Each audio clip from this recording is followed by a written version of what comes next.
ગામ આટકોટનો ભરવાડ હતો તે ગઢપુર આવ્યો હતો અને ગોપીનાથજી મહારાજના દર્શન કરીને બહુ રાજી થયો અને મંદિરનો દરવાજો જોઈને સૌને કહેવા લાગ્યો, જે આવો દરવાજો મેં ક્યાંય જોયો નથી. પછી તેણે દેહ મેલ્યો ત્યારે મહારાજ તેને તેડવા પધાર્યા. ત્યારે તે ભગત બોલ્યો, જે મહારાજ તમે કેવા? મહારાજ કહે, તું કહેતો હતો જે સ્વામિનારાયણના મંદિરનો દરવાજો બહુ સારો છે. તે સારું, અમે તને તેડવા આવ્યા છીએ. પછી તેને વિમાનમાં બેસાડીને ધામમાં તેડી ગયા. જય સ્વામિનારાયણ.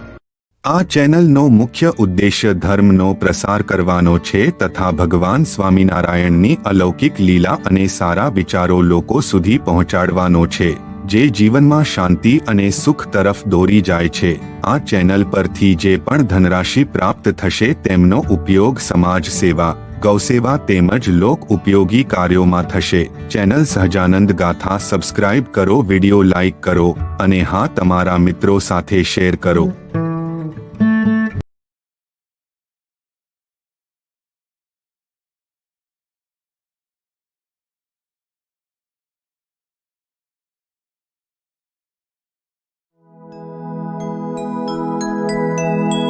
नीति प्रवीण निगमागम शास्त्र बुद्धे राजाधिराज रघुनायक मंत्रिवर्य सिंदूर चर्चित कलेवर नैष्ठिकेन्द्र श्री राम दूत हनुमन हर संकटं मे सीता निमित्त जरघोत्तम भूरि कष्ट प्रोत्सारणैक कसहाय हतास्त्रपौघ निर्दग्धया तु पतिहाटक राजधानी श्रीरामदूत हनुमन् हर संकटं मे दूर्वार्य रावण विसर्जित शक्तिघात कंठासु लक्ष्मण सुखाहृत जीववल्ले द्रोणाचलानयन नंदित राम पक्ष श्रीरामदूत हनुमन् हर संकटं मे रामागमोक्तितरितारित बन्ध्वयोग दुःखाब्धिमग्न भरतार्पित पारिबरः रामाङ्घ्रिपद्म मधुपीभवदन्तरात्मन् श्रीरामदूत हनुमन् हर संकटं मे वातात्मकेसरि महाकपिराट्तदीय भार्याञ्जनी पुरुतपः फलपुत्रभाव तार्क्ष्योपमोचित वपुर्बलतीव्रवेग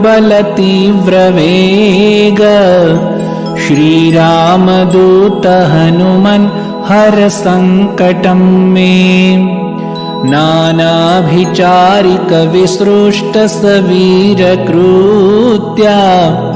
विद्रावणारुण समीक्षण दुःप्रदर्श्य रोगघ्न सत्सु तदवित्तदमन्त्रजाप श्रीरामदूत हनुमन् हर संकटं मे यन्नामधेयपदकश्रुतिमात्रतोऽपि ये ब्रह्मराक्षसपिशाच गणाश्च भूता ते मारिकाश्च सभयं ह्यपयान्ति सत्वं श्रीरामदूत हनुमन् हर संकटं मे त्वं भक्तमानस समीप्सितपूर्तिशक्तो दीनस्य दुर्मदसपत्नभयार्तिभाजः इष्टं